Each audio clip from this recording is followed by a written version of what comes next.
저희들 향해서 여러 표현이 있습니다. 교회 다니는 사람,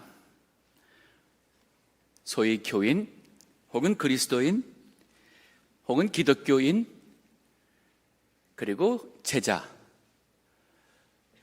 사실 성경에 보면은 그리스도인이라는 단어가 있고, 그리고 사도행전에는 우리 믿는 사람들을 향해서 제자라는 표현이 가장 많이 사용되었습니다. 우리는 예수님의 제자예요. 사실 교인이란 단어와 교회 다니는 사람, 기독교인, 좋지 않은 표현입니다. 우리는 다 예수님을 따라가는 예수님의 사람들, 제자들, 혹은 그리스도인이라 할 수가 있습니다. 지난 5주 동안 예수님을 닮아가는 제자, 예수님을 따라가다 보면은 주님을 닮아갑니다. 그래서 예수님을 닮아가는 제자의 삶에 대해서 첫 번째는 그것은 바로 성령 충만한 삶입니다. 즉 성령을 따라가는, 성령의 감동을 받는 성령의 사람이 바로 예수님을 닮아가는 사람. 그 사람들의 삶 속에는 성령의 열매가 맺히게 됩니다. 그리고 그들의 믿음은 온전한 믿음으로 나가는 거예요. 하나님을 전적으로 의지하며 하나님을 경외하는 사람의 삶을 살 것입니다. 그들의 경건함은 참된 경건한 그러한 사람이 될 것입니다. 말과 행동과 모든 면에 있어서 진정으로 경건한 사람들이 될 것입니다. 그리고 지난주에는 서로 사랑하는 것, 예수님께서 우리를 사랑한 것 같이 서로 사랑하는 그 모습이 예수님을 닮아가는 제자의 삶이라 할 수 있습니다. 오늘은 6번째로 증인의 삶에 대해서 오늘 본문의 말씀을 살핍니다. 여러분, 대학 들어가기 전에 몇 년을 학교 다니십니까? 천재가 아닌 이상 보편적으로 우리 12년은 공부합니다. 대학교 4년 공부합니다. 그러면 16년 공부합니다. 좀 더 전문적으로 가게 되면은 2년 혹은 3년 혹은 좀 더 석사를 합니다. 그리고 더 여러 해 박사 공부를 합니다. 그러면 인생의 공부가 전부가 아니죠. 공부를 했으면 그 다음부터는 일을 해야 돼요. 의대를 나왔으면 의사로서 사람을 고쳐야 돼요. 예수님께서 제자를 불러서 3년 반을 양육하시고 오늘 본문 그 다음 절에 보면은 사도행전 1장 9절에 예수님이 승천하시는 내용이 나옵니다. 즉 이 세상에 오셔서 우리를, 인간을 구원하시기 위한 하나님의 그 뜻을 다 이루어드리고, 즉 구원의 길을 다 끝내시고 승천하면서 마지막 주신 그 사명의 말씀은 예수님의 증인이 되라는 것이었어요. 제자 훈련 혹은 예수님의 제자가 된다는 것에 모든 훈련, 성경 공부를 얼마나 했으면 뭔 유익이 있습니까? 여러분이 성경을 많이 읽었으면 무슨 유익이 있습니까? 나 믿음 잘 지키는 것에서 끝난다면, 모든 성도가 나 믿음 지키는 것에서 끝난다면 다음 세대는 누가 교회를 지키고 누가 이 세상 복음 전파 일을 하겠습니까?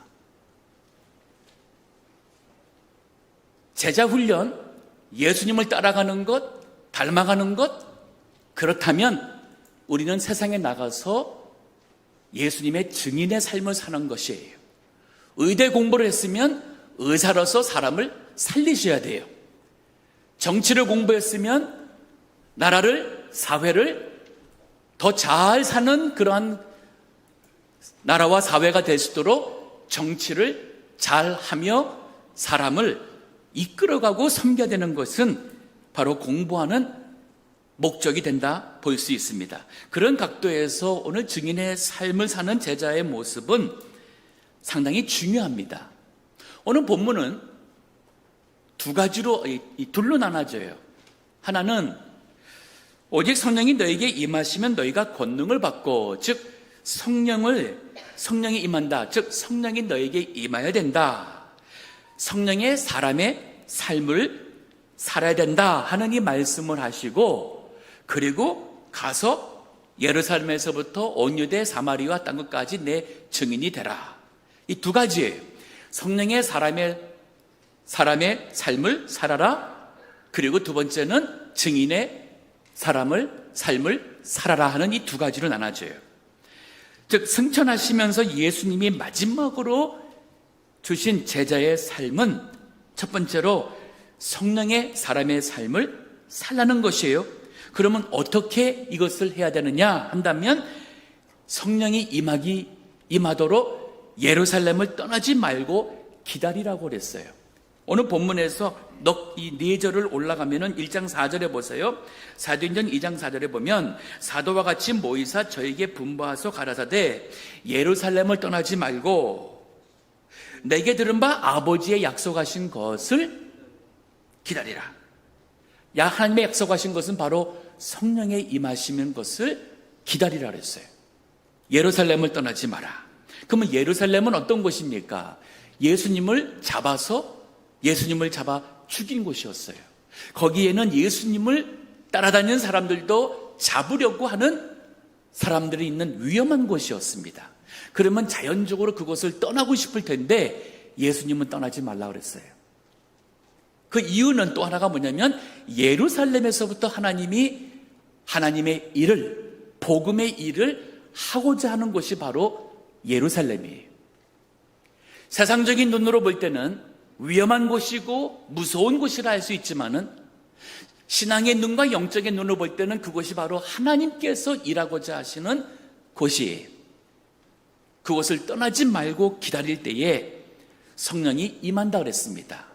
예수님이 이 말씀 주시고 승천하셨어요. 제자들이 정말 무서워도 문을 닫고 있을지언정 그곳을 떠나지 않고 성령 임하시기를 간절히 기도할 때에 10일이 지나서 성령이 임하시고 그들이 성령의 능력을 힘입어서 담대해지고 그들이 나가서 복음을 전파하면서 시작된 것이 바로 사도행전 2장에 나오는 오순절의 신약시대 교회의 출발입니다.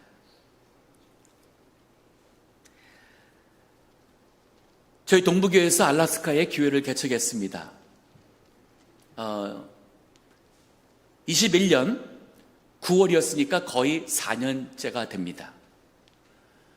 그 당시에 코로나로 인해서 모임도 제한되고 여행도 사람들이 주저하던 때인데에도 불구하고 하나님께서 여러 상황과 여러 분들을 통해서 그 알라스카 베델이라는 곳은 굉장히 크지 않고 그 다음에 미국 땅임에도 불구하고 이런 곳도 있나 할 만큼 어떤 사람은 이번에 선교팀 가서 거기서 코스코 가가지고 뭐 좀 사고 뭐 그러길래 코스코 없어요. 샘스도 없어요. 수박 한 덩이가 40불입니다. 가스가 갤론에 거의 7불 가까이 되더라고요. 지난번에 가서 보니까 거긴 굉장히 모든 게 비싸고 운전해서 갈 수가 없는 곳입니다. 비행기를 타고만 가고 혹은 배를 타고 강물을 거슬러서 올라가야 돼 가는 곳이에요. 근데 그곳에 하나님께서 교회를 개척하게 하는 인도하심이 있었고 그리고 그 주변에 약 2만 한 5천 명 가까이 되는 알라스카 원주민들 선교를 하도록 하는 하나님의 강한 인도하심을 받아서 개척을 했습니다. 근데 거의 4년이 되도록 여러 가지 일들 가운데 원주민 선교의 문이 이게 안 열리는 거예요. 아니 기초가 안 되는 거예요. 자꾸. 그러다가 위기를 맞았습니다. 그나마 지난 3년 반 섬겨오던 거기 담임하던 전도사가 교회를 떠나게 되는 일이 생겼어요. 그러니까 주변에서는 목사님 알라스카 선교 그만해요. 매달 돈 들어가고 그거 왜 합니까?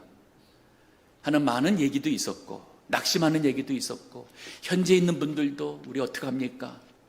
하는 일이 있었습니다. 근데 기도할 때마다 이거 분명히 하나님의 뜻이 있어서 시작했는데 그래서 베델을 떠나지 않고 기도를 하는데 장태한 그 담임 전도사가 떠나게 되는 그 시점에 연락이 왔어요. 그렇게 담임 목사를 찾는데도 어려웠는데 한국말 영어 다 하시고 또 저와 함께 같이 공부해서 영성과 실력 갖추시고 이민 목회도 하셨고 또 아프리카에서 12년 차 선교사 하시는 부부가 연락이 왔어요.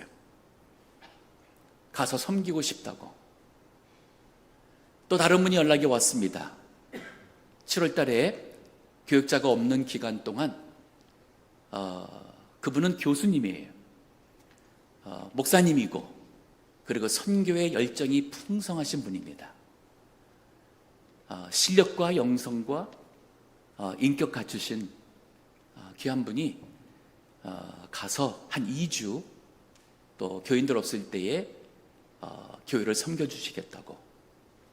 또 우리 선교팀이 그동안 보내려고 했는데 제대로 선교팀이 파송이 잘 안 됐어요. 근데 올해는 드디어 우리 선교팀 13명이 아주 기도 가운데 말씀 가운데 잘 훈련받으며 이번에 배댈뿐 아니라 거기에서 배를 타고 원주민 마을에까지 들어가서 4박 5일 거기에 머물면서 거기에서 선교 사역을 할 수 있도록 하나님이 모든 것을 잘 준비해 주셔요. 이제 드디어 뭐가 좀 눈이 열리는 것 같아요. 참 지난 한두 달 동안에 일어난 일들인데 제 마음속에 또 우리 현지에 있는 그 알라스카 현지에 있는 우리 교인들 하는 얘기가 야, 이거 하나님께서 정말 해주시니까 이렇게 그냥 모든 게 일사천리로 되는 것을 본다고 감동을 합니다. 이게 바로 하나님의 일을 우리 제자들이 아무리 훈련받았어도 그들이 마음대로 계획하고 그들이 노력하고 그들이 힘만 쓰면 다 되는 게 아니라는 거예요. 하나님의 성령께서 함께 하셔야지만 이루어지는 일이 바로 복음의 일이고 교회의 일이고 그리고 영혼 살리는 일이에요. 그래서 예수님께서 너희도 훈련 다 받았어. 학위 다 받을 수 있고 실력 있고 다 있어. 그러나 언제 무엇을 어디서 할 것은 성령을 기다리라는 거예요. 그래서 예루살렘 떠나지 않는 훈련하셔야 돼요. 때로는 힘들라고 맡겨진 사명을 포기하고 중단에 떠나버리는 것 기도해 보세요. 이게 하나님의 뜻이면 떠나셔야 돼요. 하나님의 뜻이 아닌데 그것을 붙잡고 있는 것도 잘못하는 거예요. 하나님의 뜻이면 아무리 힘들어도 아무리 외로워도 아무리 답답해도 그 자리에 있어야 돼요. 그 일을 해야 돼요. 마태복음 16장 24절에 예수님이 제자들에게 말했죠. 누구든지 나를 따라오려거든 자기를 부인하고 자기 십자가를 지고 나를 좇을 것이니라. 예수님을 따라가는 제자들, 우리 성도들이에요. 또 하나님의 일을 하는 주님의 일꾼들 다 예수님을 따라가는 제자인데 중요한 것은 자기를 부인하는 것은 뭐냐면 나의 계획, 나의 뜻, 나의 의지, 나의 편함, 내가 원하는 것, 내가 좋아하는 것, 이 다 내 마음대로 내 식대로 내 타이밍에 내가 원하는 거 하는 것을 버리셔야 돼요. 이게 자기 부인하는 거예요. 그리고 자기 십자가 지는 것은 십자가는 어렵습니다. 고통입니다. 때로는 죽음이라는 것도 함께 할 수 있어요. 그러나 그 길을, 그 죽음은 하나님의 뜻을 이루는 거예요. 즉 십자가는 두 가지 의미예요. 하나는 고통, 죽음의 의미가 있지만은 동시에 하나님의 뜻이고 하나님의 일을 이루는 것이 바로 십자가예요. 그러면 자기를 부인하고 자기 십자가를 지고 예수님을 쫓아가는 사람이 그의 제자입니다. 자, 우리 증인의 삶이 되기 위해서 먼저 성령의 사람이 되어야 돼요. 그러기 위해서는 예루살렘을 떠나지 않아야 되지만은 또 하나가 뭐냐면 왜 성령을 기다리느냐? 성령의 능력을 힘입어야 되기 때문에 그런 거예요. 오직 성령이 너에게 임하시면 너희가 권능을 받고, 즉 성령의 능력이 너희와 함께 하게 되는 것을 받는다는 뜻이에요. 사도행전 이제 그 뒤에 쭉 보게 되면 성령께서 이 복음을 가지고 살아가는 제자들과 사도들과 그 성령께서 어떻게 도와주시고 능력 주시는 것이 쭉 기록이 나옵니다. 예를 들어서 몇 가지 봅니다. 사도행전 7장 57절에 가면은 스데반 집사예요. 근데 이분이 가서 전도하다가 붙잡혀서는 소위 지기만 한다면 국회에 불려가서 재판을 받는 거예요. 산히드리라는 그 당시에 이 국회의원들 모인 그 자리에서 재판받을 때에 당신이 뭐 했느냐 전도하는 거예요. 그거 하다가 그만 돌에 맞아 죽습니다. 근데 한번 보세요. 사도행전 7장 54절에 보면은 저희가 이 말을 듣고, 즉 스데반의 전도하는 말을 듣고는 마음에 찔렸어요. 왜? 본인들이 예수님을 십자가에 못 박혀 죽었잖아요. 불법으로 죽였잖아요. 그러니까 본인들이 살인한 자가 되는 말을 들으니까 마음에 찔리면서 동시에 그것을 부인하고 싶어서 거꾸로 스데반 저를 향하여 이를 갈거늘 스데반이 성령이 충만하여, 이 말은 바로 성령이 그와 함께 하였고 성령의 능력이 그로 하여금 그 핍박을 이기도록 한 거예요. 성령이 충만하여 하늘을 우러러 주목하여 하나님의 영광과 및 예수께서 하나님 우편에 서신 것을 보고 말하되, 보라, 하늘이 열리고 인자가 하나님 우편에 서신 것을 보노라. 한데 저희가 큰 소리를 지르며, 그러니까 이 말은 뭐냐면 이게 육의 사람들, 세상 사람들, 육신의 감정으로 살아가는 사람들, 이 영적인 모든 것을 감당하기가 싫은 거예요. 그러니까 소리 지르면서 귀를 막고 일심으로 그에게 달려들어 성 밖에 내치고 돌로 칠세. 이것도 불법이죠. 재판 중에 어떻게 이렇게 할 수 있습니까? 그러니까 본인들은 불법을 해도 다 괜찮은 것이고 오히려 의로운 사람을 돌로 쳐 죽입니다. 증인들이 옷을 벗어 사울이라는 청년의 발 앞에 두니라. 저희가 돌로 스데반을 치니 스데반이 부르짖어 가로되, 주 예수여 내 영혼을 받으시옵소서. 죽는 것 두렵지 않아요. 자, 죽음의 두려움도 극복할 수 있는 것 어떻게 가능했어요? 성령 충만하면 가능해요. 더 나가서 60절에 무릎을 꿇고 크게 불러 가로되, 주여 이 죄를 저들에게 돌리지 마옵소서. 이 말을 하고 자니라. 용서. 이게 바로 예수님이 우리를 사랑한 것처럼 이웃을 사랑하는 것 아닌가요? 여러분, 이 힘이 어디서 나와요? 우리 그리스도인들은 세상이 감당할 수 없는 그 능력이 나오는데, 이것은 성령이 나에게 임하여서 그 능력이 나와 함께 하신다면 죽음의 두려움도 이길 수 있고, 나를 죽이는 원수, 그 나쁜 악한 사람들도 용서할 수 있는 기도가 나오는 거예요. 이게 바로 증인이 되고자 하는 사람들이 가져야 될 성령의 사람의 모습이에요.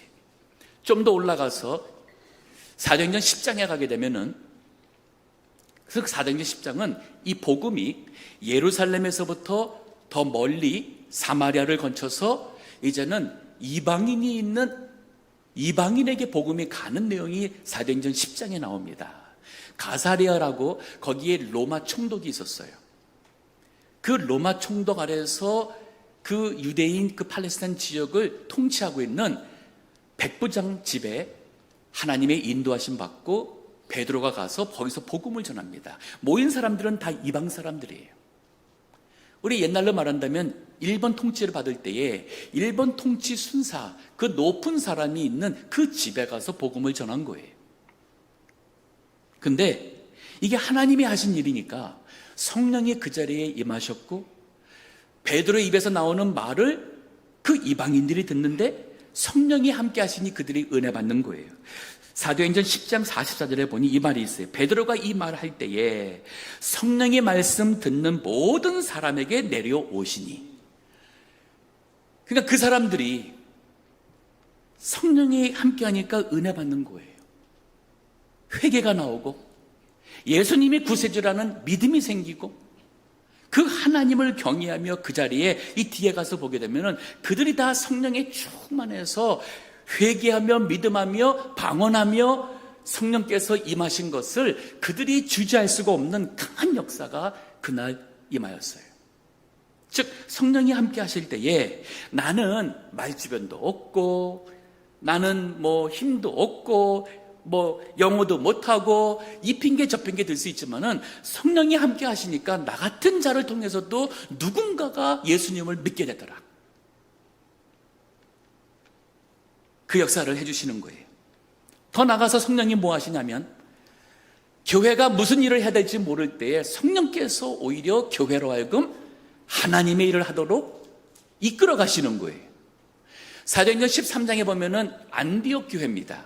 이 안디옥 교회는 지금의 터키예요. 복음이 터키까지 갔어요. 근데 그 안디옥 교회에 세계 선교하도록 성령께서 역사하세요. 자, 사도행전 13장 2절입니다. 주를 섬겨 금식할 때에 이 교인들이 정말 모여서 기도 생활을 열심히 하고 더 나가서 금식하며 아마 하나님의 뜻을 구하든지 뭔가 하나님이 기뻐하시는 일을 위해서 그들이 이렇게 모여서 간절히 기도할 때에, 금식하며 기도할 때에 성령이 가라사대 내가 불러시키는 일을 위하여 바나바와 사울을 따로 세우라. 바나바와 사울은요, 지금으로 말한다면 그 안디옥 교회 담임 목사님이고 그 다음에 수석 부목사님이에요. 여러분, 선교는 우리 평신도만 하는 것이고 그거 아니에요. 제가 선교에 이렇게 관심을 갖고 또 선교에 대해서 이렇게 많이 하는 이유는 하나님이 원하시기 때문에 저도 주님의 뜻대로 하고자 하는 것뿐이에요. 자, 그러면서 따로 세우게 하시고 하시니 이에 금식하며 기도하고 두 사람에게 안수하여 보내니라. 즉 선교사 파송식을 한 거예요. 이것이 바로 신약시대에 처음으로 교회가 선교사를 파송하는 선교시대를 여는 바로 그 역사적인 시점이었어요. 이거 누가 했냐? 성령이 하시는 거예요.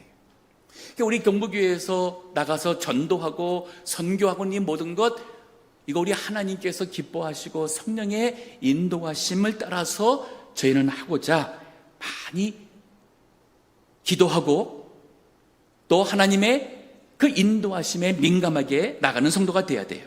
더 나가서 자, 이제 바울이 선교하고 있습니다. 선교하는 데 있어서 성령을 의지했어요. 성령의 감동과 인도하심을 의지했어요. 근데 어떤 일이 생겼냐면은 지금 이 안디옥에서 좀 더 북쪽으로 올라가면은 터키의 북쪽이에요. 그 지역에서 첫 번째 1차 선교를 하고는 2차 선교할 때에 선교했던 곳으로 다시 가면서 또 안 간 곳에 복음을 가지고 가려고 했었어요. 근데 이상하게 성령이 그 길을 막으시는 거예요. 사도행전 16장 6절입니다. 성령이 아시아에서 말씀을 전하지 못하게 하시거늘. 여기 아시아는 당시의 소아시아라는 곳이에요. 에이시아 마이너. 여기는 지금의 터키예요. 근데 그 지역에서 이 말씀을 전하는 것을 막으시는 거예요. 부르기아와 갈라디아 땅으로 다녀가. 이 부르기아 갈라디아는 아주 큰 주입니다. 캘리포니아, 아리조나주 같이 이 주, 그래서 이 주를 갔다가 저기 갔다가 하는데도 길이 안 열려요. 7절에 무시아, 이것도 지역입니다. 앞에 이르러 비두니아로 가고자 애쓰되 예수의 영이 허락지 아니하는지라. 예수의 영, 성령 같은 분입니다. 8절에 무시아를 지나 두루아로 내려갔는데 지금까지는 길이 안 열리니까 자꾸 서쪽으로 이동했어요. 서쪽으로. 9절의 밤에 환상이 바울에게 보이니 마게도냐 사람 하나가 서서 그에게 청하여 가로되 마게도냐로 건너와서 우리를 도우라. 마게도냐는 지금의 그리스입니다. 유럽이에요. 마게도냐로 건너와서, 즉 바다를 건너가야 됩니다. 우리를 도우라 하거늘 바울이 이 환상을 본 후에 우리가 곧 마게도냐로 떠나가기를 힘쓰니 이는 하나님이 저 사람들에게 복음을 전하라고 우리를 부르시는 줄로 인정함이라. 기도하는 사람이니까 항상 기도 가운데 하나님과 동행하며 하나님의 뜻에 민감하며 말씀에 머물러서 살아가니 하나님의 뜻을 분별할 수 있었고 성령의 감동을 분별할 수 있었고, 그래서 그들이 바다를 건너서 지금 유럽 땅에 발을 디뎠어요. 이것이 바로 복음이 유럽 땅에 들어가기는 출발점이 됩니다. 그 이후로 계속 복음은 유럽 서쪽, 그리고 로마까지, 스페인까지 가게 되는 것입니다. 처음에 복음이 예루살렘에서 시작했지만 하나님이 그 중심지를 그 북쪽 터키에 있는 안디옥으로 옮기시다가 이제 때가 되니까 안디옥에서 유럽 로마 쪽으로 이 복음의 중심지를 옮기시는 것, 하나님께서 하시는 일이었어요. 항상 우리 개인적으로도 그렇고 교회도 그렇고 내 생각으로만 다 계획 세우고 내 타이밍에 내 뜻대로 내가 원하고 가고 안 가고 그러시면 성령의 함께 하시는 역사를, 능력을 체험하지 못하는 그러한 믿음 생활을 할 거예요. 하지만 믿음으로 오늘 예수님 말씀처럼 예루살렘을 떠나지 마시고 주님의 뜻이 있는 곳, 힘들다고 떠나지 마시고 거기에서 성령이 나에게 임하여 나를 능력으로 성령께서 붙잡아 주시고 성령이 함께 하시도록 하는 것이 바로 제자의 삶의 출발 기초입니다. 자, 그러면은 오늘 본문 다시 옵니다. 예수님이 승천하시기 전에 무슨 말합니까? 오직 성령이 너에게 임하시면 너희가 권능을 받고 예루살렘과 출발점입니다. 온 유대와 사마리아와 땅끝까지 이르러 내 증인이 되리라. 전도한다는 것은 증인되란 얘기예요. 전도한다는 것, 우리 교회 오세요. 우리 교회 와보세요. 참 좋아요. 그건 50점 전도래요. 50점 전도. 낙제는 안 하는 것보단 나니까 낙제는 아닌데 50점 전도. 예수님이 말씀하시는 전도는 내 증인이 되라는 겁니다. 제가 물어보고 싶어요. 혹시나 누군가에게 예수님이 어떠한 분이신지, 그분이 왜 십자가에서 죽으셨는지, 그러나 죽음에서 부활하셨는지, 어떻게 하면 그분이 죄에서 용서받아 구원받고 하나님 나라 들어가며 영생을 얻을 수 있는지 누군가에게 설명하고 나누어 본 적 최근에 있으십니까? 아니, 여태까지 믿음 생활 하는 동안에 한 번이라도 해보셨습니까?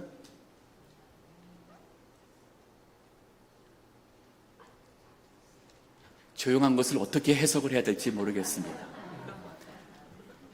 여러분, 이거 부끄러운 거예요.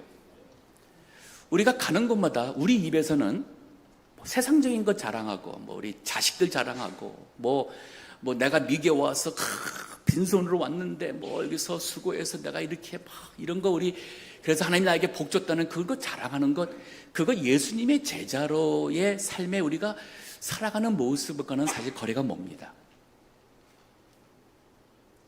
가령 성공했습니다. 그러면 그것을 이용해서 내가 믿는 예수님을 증거하셔야 돼요. 힘들게 공부하셔가지고 남보다도 좀 더 정말 많이 아시고 학위가 많이 있다면 그거를 이용해서 기회가 되면 예수님을 증거하셔야 돼요. 즉 여기서 말하는 예수님의 증인의 삶을 살라는 그 의미가 뭐냐면 구원하는 복음의 메시지를 증거하는 자가 돼야 한다는 얘기예요. 베드로전서 3장 15절 16절 보면은 베드로가 당시 초대교회 성도들에게 이런 말합니다.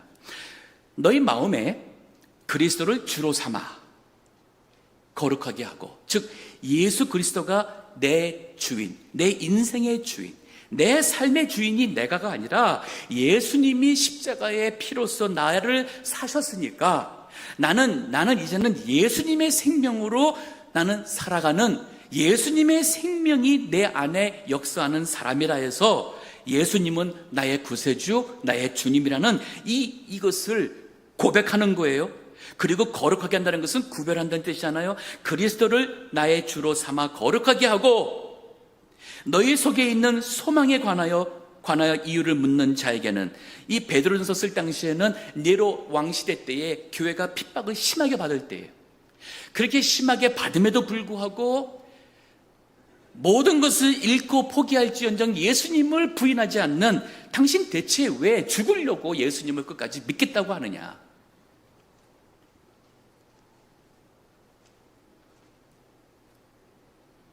그 사람들에게, 당신 속에 있는 소망에 관한 이유를 묻는 자에게 대답할 것을 항상 예비하되 미리 준비하는 거예요.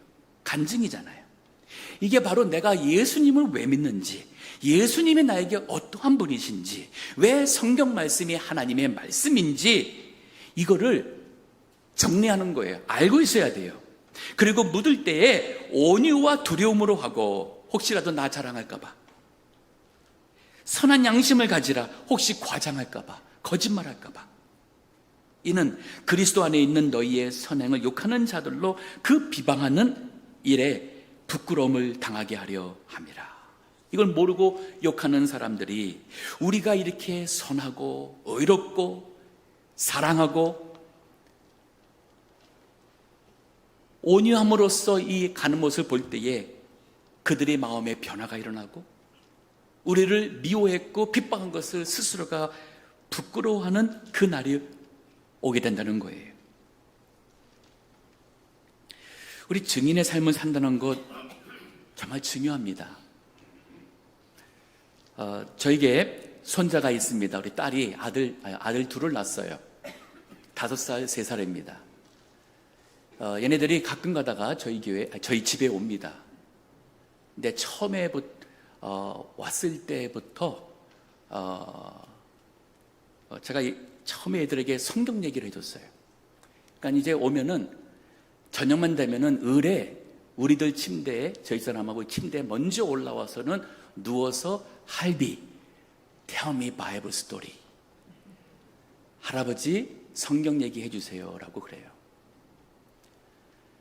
저에게 있어서는 그때가 가장 행복합니다. 제가 살아서 누군가를 위해, 특별히 우리 손자들을 위해서 이 어린아이들의 영혼에 성경 얘기를 해주면서, 그리고 예수님의 십자가와 부활과 예수님 믿고 그리고 구원받아야 천국 간다는 얘기를 한다는 것이 얼마나 기쁜지 몰라요. 부끄러우시면 어린아이들에게부터 시작해 보세요.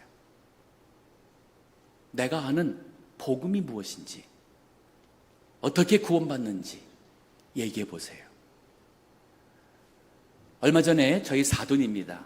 우리 그 사위의 어머니가 세상을 떠났습니다. 이제 어린 아이들이 그 소식을 들었어요. 그리고는 큰애가 5살애가 그 소식을 듣자마자 질문을 했대요. 우리 할머니 천국 갔는가? Did grandma go to heaven? 그러니까 죽음 앞에 천국 갔는지부터 물어보는 거예요. 예수님을 믿었는지. 우리 어린아이들도 죽음이라는 것 압니다. 어렴풋하게. 그리고 천국에 대해서 소망합니다. 우리 살아서 그 누군가에게 천국의 선물을 준다는 것처럼 귀한 것이 어디 있겠습니까? 부모님 사랑하십니까? 그 다음 부모님도 예수님 믿고 천국 가게 하셔야 돼요. 자녀들 사랑하십니까? 그러면 자녀들 예수 믿고 구원받도록 정말 눈물로 기도하셔야 돼요.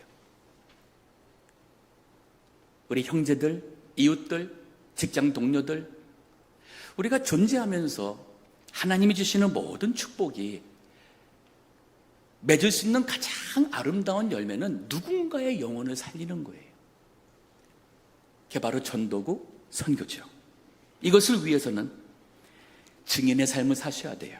자, 이게 입으로만 되는 게 아니라 지금 이 시대는 기독교인들의 입에서 나오는 말을 순수하게 받아들이는 사람이 많지 않은 시대가 되었어요. 행동이 따라야 돼요. 마태복음 5장에 보면은 예수님이 제자들에게 너희는 세상의 소금이라고 그랬죠. 부패하고 거짓이 있고 썩어가는 이 세상, 소금같이 되어서 그 세상을 아름다운 세상으로 만들라는 것이죠. 그리고 어두운 세상에 빛이라 그랬어요. 그러면서 그 빛이 뭐냐면 마태복음 5장 16절에 보면은 이같이 너희 빛을 사람 앞에 비추게 하여 저희로 너희 착한 행실을 보고 하늘에 계신 너희 아버지께 영광을 돌리게 하라 그랬어요. 너희 착한 행실을 보고 너희 아버지께 영광을 돌리라. 즉 전도는 우리의 착한 행실과 우리의 입술과 우리의 인격과 우리의 삶이에요. 입으로만 전도하는 것 아니고 선교하지 못합니다. 적지 않은 분들이 있습니다. 배우자 때문에, 내 남편 때문에, 내 아내 때문에 내가 교회 나오게 되었고, 그리고 내가 믿음 생활을 이렇게 하게 된다는 얘기하신 분들이 있어요. 그 배우자는 정말 훌륭하신 분들이에요. 어떤 분이 전도받아서 우리 교회에 왔습니다. 우리 교인 한 분이 세상 살아가면서 도움을 줬건만 거기에 대한 어떠한 물질적인 대가나 그런 걸 전혀 하지 않고 순수한 마음으로 도운 것에 감동을 받았어요. 그리고 어느 교회 가시는가? 교회를 찾고 있었는데 하고 오셨어요. 예전에 또 한 분이 있습니다. 세상에서 많이 이렇게 세상적으로 사신 분이에요. 교회에 관심이 없었어요. 근데 이분이 우연하게 의사 부부를 만났습니다. 근데 이 의사 부부는 돈을 벌어서는 거의 이 인컴을 복음을 위해서 정말 사시는 분이에요. 그렇게 오래 사셨어요. 그들이 타는 차는 10년이 더 된 그런 차 하나 가지고 사시는 모습을 보고는 이분이 감동을 받았어요. 그리고는 교회 나오고 예수님 믿기 시작합니다. 자, 우리 증인이에요. 우리 증거자가 돼야 돼요. 근데 이것이 더 나가서 예루살렘에서부터 땅끝까지 하라 그랬어요. 자, 아까 예루살렘 교회 얘기를 했는데 그 예루살렘 교회에 얼마나 많은 사람들이 모였는지 첫날 이 오순절날 3,000명이 세례를 받았죠. 조금 더 지나서 그 교인이 남자만 얘기하는 거예요. 5,000명이 넘었습니다. 좀 더 지나서는 아예 숫자를 성경에 언급하지 않습니다. 여자 아이들까지 한다면 수만 명이라는 사람이 예루살렘에 예수님의 제자들이 있었어요. 하나님이 기뻐하시겠죠? 아니요. 하나님은 기쁘지 않았어요. 그래서 그 예루살렘 교회가 핍박을 받습니다. 그리고 교인들이 다 흩어질 수밖에 없게 되었어요. 사도행전 8장 1절이에요. 거기 보면 사울이 그 죽임 당함을 마땅히 여기더라. 스데반 죽은 걸 말하고 있어요. 그날에 예루살렘에 있는 교회에 큰 핍박이 나서 사도 외에는 다 유대와 사마리아 모든 땅으로 흩어지니라. 교회가 완전 교인들 다 떠나버렸어요. 수만 명 모이는 교인이 사도들만 남고는 다 떠나버렸어요. 근데 이게 하나님이 하시는 일이에요. 보세요. 2절에 경건한 사람들이 스데반을 장사하고 위하여 크게 울더라. 사울이 교회를 잔멸할세 각 집에 들어가 남녀를 끌어다가 옥에 넘기니라. 하나님은 대체 어디 있습니까? 불평하지 마세요. 하나님의 뜻이 있어요. 4절에 그 흩어진 사람들이 두루 다니며 복음의 말씀을 전할세. 하나님은 예루살렘에서 온 유다로 더 나가서 사마리아 사람들까지도 더 나가서 땅끝까지 복음을 전하기를 원하시는데 교인들은 너무 여기가 좋아서 안 가겠다는 거예요. 모여가지고 교제하고 모여가지고 예배보고 모여서 함께 있는 것이 너무 좋으니까 안 간다는 거예요. 하나님이 강제로 흩으셨어요. 그리고 이 사람들 중에 흩어진 사람이 어디까지 가냐면 터키, 수백 마일이 떨어진 그 터키 안디옥까지 갑니다. 사도행전 11장 19절입니다. 때에 스데반의 일로 일어난 환란을 인하여 흩어진 자들이 베니게와 구브로와, 베니게는 지금의 레바논이에요. 구브로는 바다에 있는 섬이에요. 안디옥까지 지금 터키 남부지입니다. 이르러 도를 유대인들에게만 전하는데 그 중에 구브로와 구레네 몇 사람이 안디옥에 이르러 헬라인에게도 말하며 주 예수를 전파하니 주의 손이 그들과 함께 하심에 수많은 사람이 믿고 주께 돌아오더라.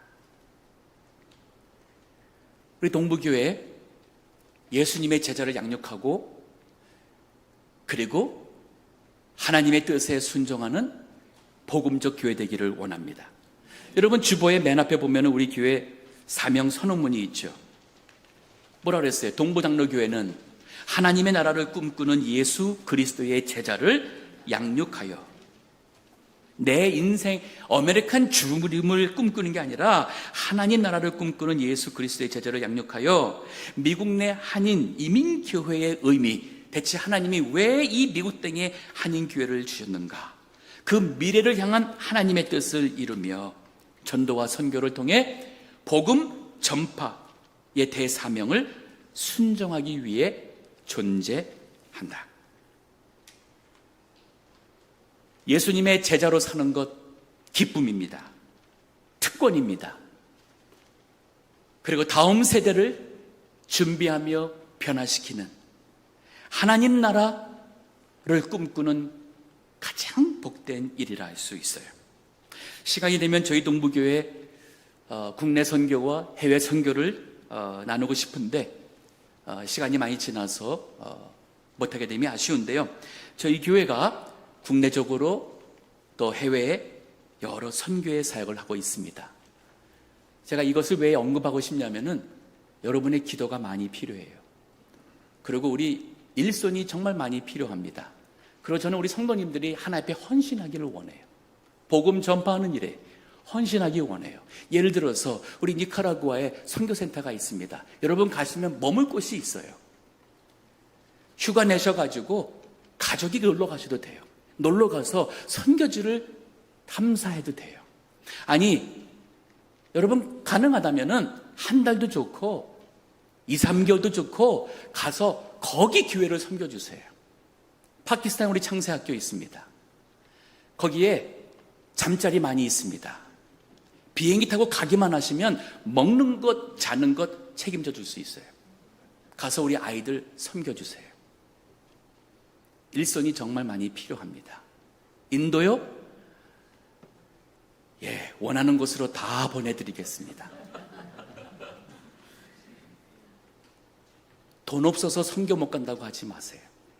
건강 있으시고 재정적으로 안정하시고 그러면 내가 더 늦기 전에 하나님 앞에 가기 전에 뭔가 좀 의미 있게 살고 싶다. 알래스카 미국 땅이잖아요. 신분이 불안해서 안 간다고 핑계대지 마세요. 갈 수 있습니다. 정말 할 일 많습니다. 우리 노숙자 선교도 합니다. 양로원 선교도 합니다. 장애우를 위한 선교도 합니다. 우리 동부교회 성도님들, 복음의 사람이 되지 않겠습니까? 예수님을 따라가는, 예수님을 닮아가는 증인의 삶을 살지 않으시렵니까? 다 같이 기도하겠습니다.